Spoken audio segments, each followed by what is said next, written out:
There are two basic ideas or methods of thinking about user proofing or error proofing your code. Error proofing or user proofing is probably an exaggeration.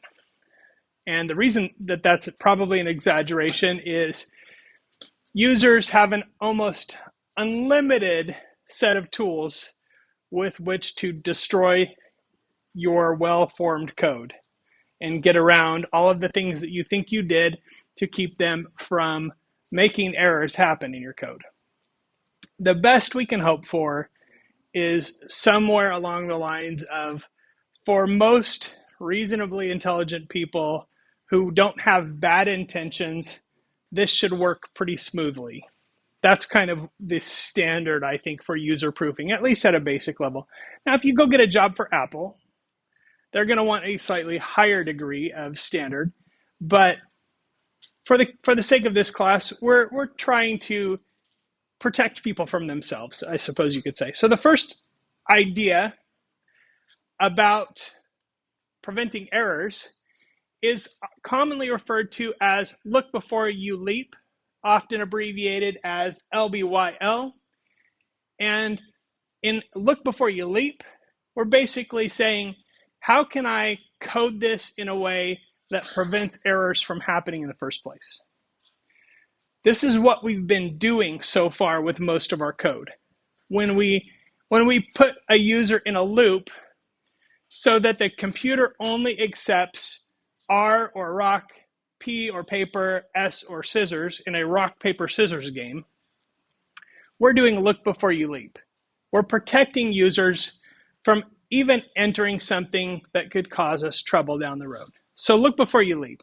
That's one. So a way this might look, if I was trying to get the user to enter a number and then I wanted to convert that number, the string that they entered as a number, into an actual integer, a look before you leap says, let's have them input a number.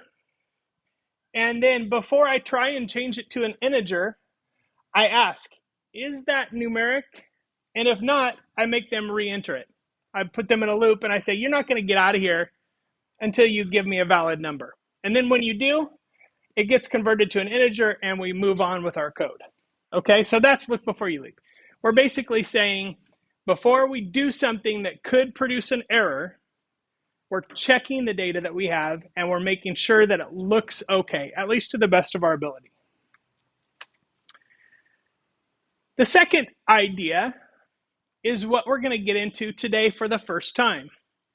This one is based on the old adage, it's easier to ask for forgiveness than to ask for permission. So often abbreviated as EAFP type thinking.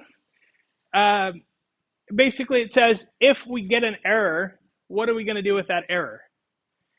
A good program doesn't just use one of these. It uses both.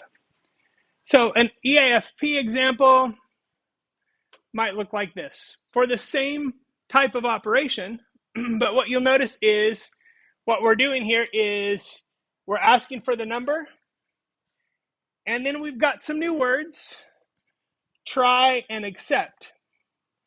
Try is a pretty cool convention that basically says, try to do this, and it includes everything in this block, okay? And it could be a long block of code, or it could just be one line, but try this, and if it causes an error, then do this. So this would protect us from the user entering something weird that wasn't a number, because no matter what error it produces, it's just going to say that's not a valid number, and it'll ask them, because I don't have a break here, it's not going to break until they enter something that is correct. Because if it produces an error at this line, it automatically goes to the exception block and executes here. So the only way you're getting to this break is if you do something here that doesn't cause an error.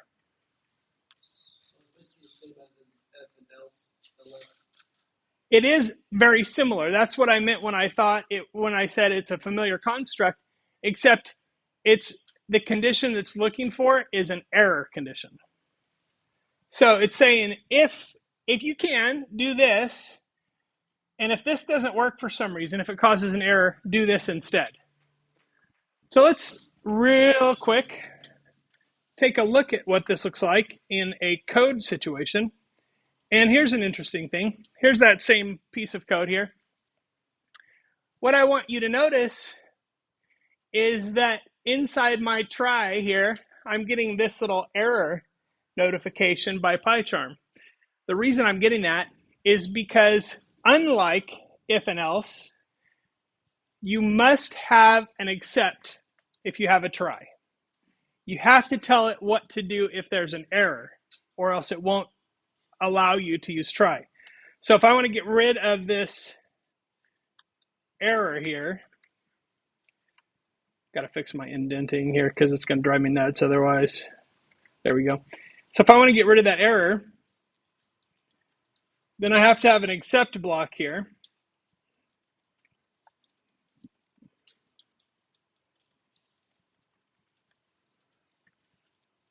Okay.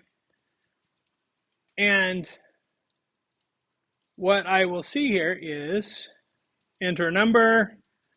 If I enter things that don't work, and then if I enter a number, it moves on with the code. So that works just fine. And by the way, every time I'm entering a W or an F, there's an error happening. If I don't have this try and except, like let's get rid of this and just try this without the try and except, without the error handling. Let's run that code. So if I enter the number, it works fine. If I enter a letter like W, then I get a value error because I can't convert a string that's non-numeric to a number. So every time I was entering those letters before, it was causing that error, but we were catching that error and doing something with it. So that is a really cool thing that happens with try and accept.